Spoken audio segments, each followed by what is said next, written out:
السلام علیکم دوستان عزیز، خوش آمدین به ادامه درس سلسله آموزش های C++ به لسان دری. الان درسی که در جریان هستیم درس توابع است یا فانکشن که برش میگیم.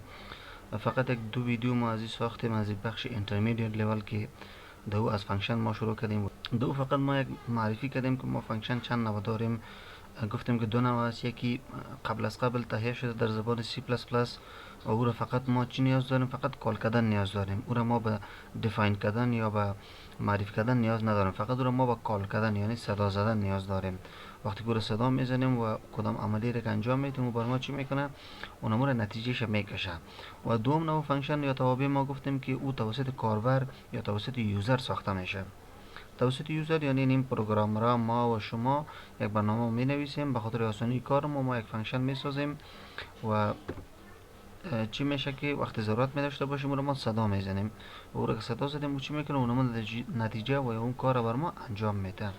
و درباره فایده هایش هم گفتیم ما در این ویدیو در رابطه به یوزر دیفاین فانکشن یا امی فانکشن هایی که توسط کاربر ساخته میشه ببینیم که به چند قسم است یا به چند نوع یک یوزر میتونه که فانکشن ها بسازه.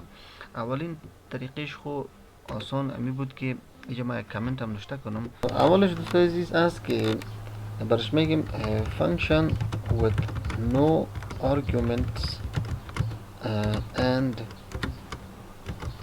no return type. این دوستان عزیز فانکشن ساده است. این چند دفعه در مثال های قبلی هم کار کردیم.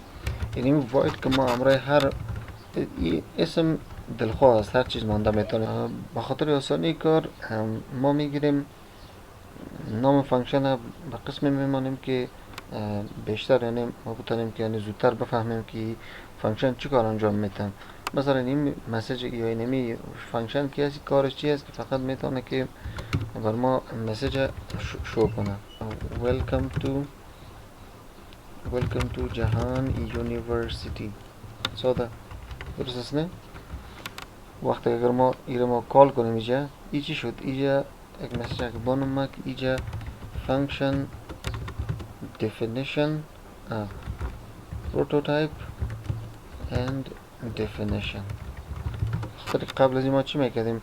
ما میگرفتیم یک فانکشن معرفی میکردیم، امروی سیمی کالم بسته میکردیم و با عیناً این چیزا کپی میکردیم، درست است نه؟ پایین نشته میکردیم و ما میتونیم همزمان هم اینجا به ادامهش قوس باز قوس بسته و همچنان هر چیزی که میخوایم اینجا نوشته کنیم. این که از کامنت است، این که از کامپایلر را ایگنور میکنه و مثالی را کار ندارم روش چیزی. اکثر وقتا کامنت که از ضرور میباشه و این کارهای گروپی میکنین. وقتی یک پروژه کار میکنین به یک شکل گروپ، باز از این کامنت که شما باید زیاد استفاده کنین. به خاطر که مثلا شما سر یک کد که کار میکنین دو باید شما کامنت بتین، یعنی نظریه باید داشته باشین. بدون نظریه بعد شاید یک هفته بعد شاید یک چند مدت بعد شما او کد یا اونمو فهم از یادتان بره. بعض کد ها هست که فهمیده میشه که طرف سیل کنی میفهمی که کد چی کار انجام میده، ولیکن اکثر وقتا کد باز فهمیده نمیشه و اگر امرش کامنت نباشه با شما زودتر نمیفهمی که او چی است. حالا ما امروزی کامنت خوندیم که این یک فانکشن پروتوتایپش است و همچنان دفینیشنش و اینجا ما میگیریم فانکشن کال میکنیم، درست است نه؟ به نام فانکشن کال کامنت موندیم و فقط کال ما چی است که انتما شو مسیج نشته میکنم و هیچ چیزی پاس نمیکنم، درست است نه؟ این اول طریقه فانکشن است. قسم اولش است که no arguments یعنی که پاس یا no arguments یا همونش یک سلش هم بتون passing parameter هم میگن برش passing parameters، درست است نه؟ parameters درست parameters یعنی جا نه ما کدام پارامتر پاس کردیم و همچنان نه return type داره، درست است نه؟ و این فانکشن کارش چی است که بر ما اینمی مسیج بر ما شو میکنن. حالا اگر اینو ما رن کنیم رن میکنیم به نام فانکشن 1. میبینین اگر اینو ما کمک خوبش کنیم که بیخی زود جخت است امرش یک انلاین اینجا بگیرین و همچنان یک انلاین در آخر میگیریم و اگر اینو لی رن کنیم ما بر ما چی میکنه؟ کمک خوبش نشان میده. و اگر اینی اضافه معلومات را نمیخواین و هم یک پریدیفاین فانکشن است.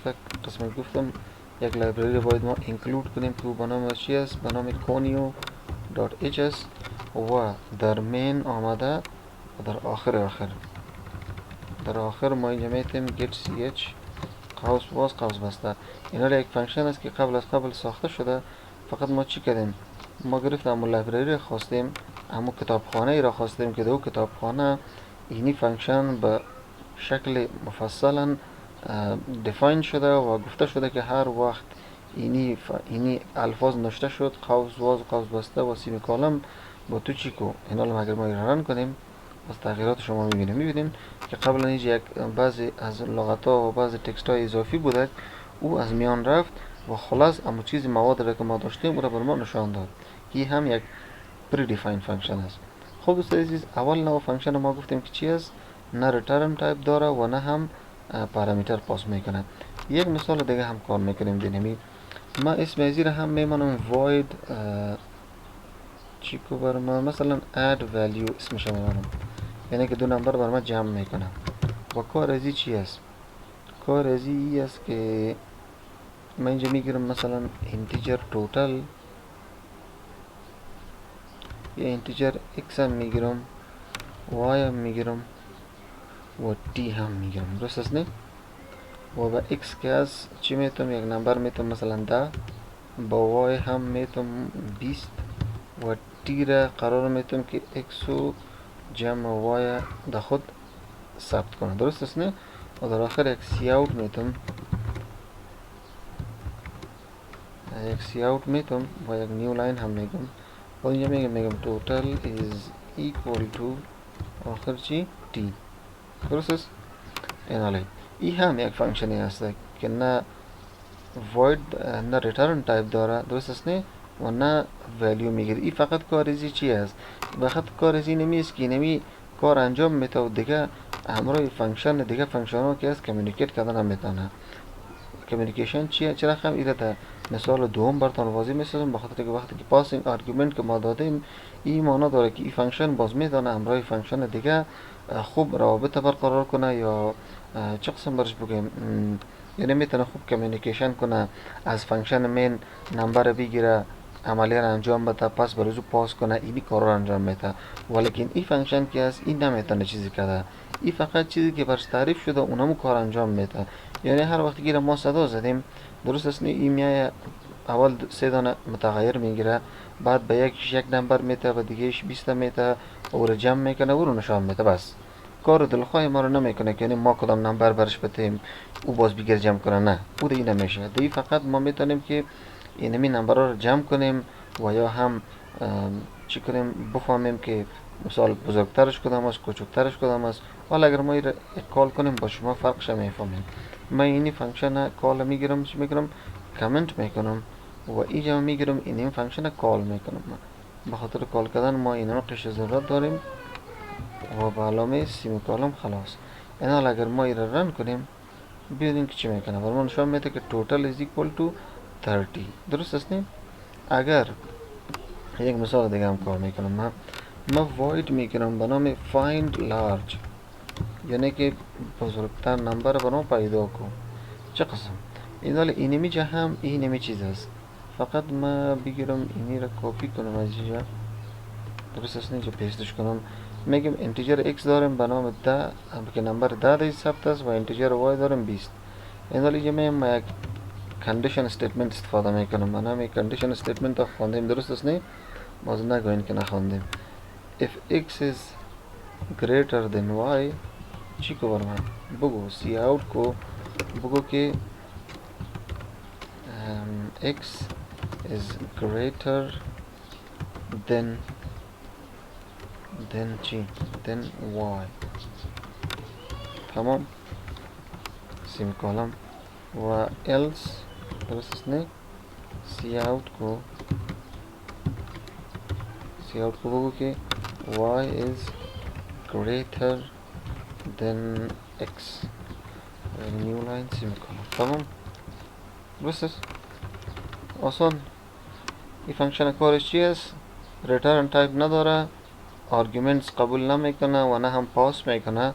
کارش نمیست که از قبل برایش یک دو نمبر داده شده اونم را کندیشنش چک میکنه که آیا بزرگتر است و یا هم کمپیر میکنه. درست است؟ نه کمپیریزن اینجا اینی علامه را که زیر کمپیریزن اپراتور میگه. ما چی که داریم؟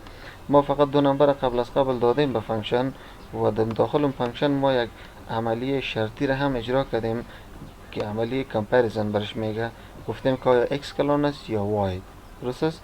نه اگر ما ایره بریم داخل مین کال کنیم، من ایره بگیرم کامنت کنم و دیگه بگیرم کال کنم. اسمش چی بود؟ به نام فایند لارج بود. درست است؟ نه فایند لارج و تمام سیمی کالم. اگر این ما ایره رن کنیم x سوری اینجا ما باید مشخص کنیم اینجا ما همراه متغیر که از خالی اسمش نوشته کرده بودیم و کامپیوتر باز نمیفهمه که از کدام نوع است، چون سی پلاس پلاس که است باید بگی که پایتون یا دیگه زبانایی نیست که راستان بفهمه. باید امروز مشخص شود که چه قسم نمبری دیگه خود میگیره. خاطر ما اینجا انتجر نگرفته بودیم و اگر این ما اینجا بریم فاین لارج نوشته کنیم و ایره رن کنیم ببینیم که بر ما چی میگه x is greater than y، چون که در x که است ما 100 اضافه کردیم. درست است؟ قبلا که بود 10 بود 20 اضافه میگفت بزرگتر میگفت و حالا که 100 بزرگ است میبینین x is greater than y. و امثال این دوستان عزیز میتونین که شما مختلف مثال ها را همراه خود کار کنین. دوم نوع فانکشن ما که هست user defined function، او به اسمی است که function with arguments and no return type. یعنی چی؟ حالی را مثال بیشتر براتون واضح بسازم.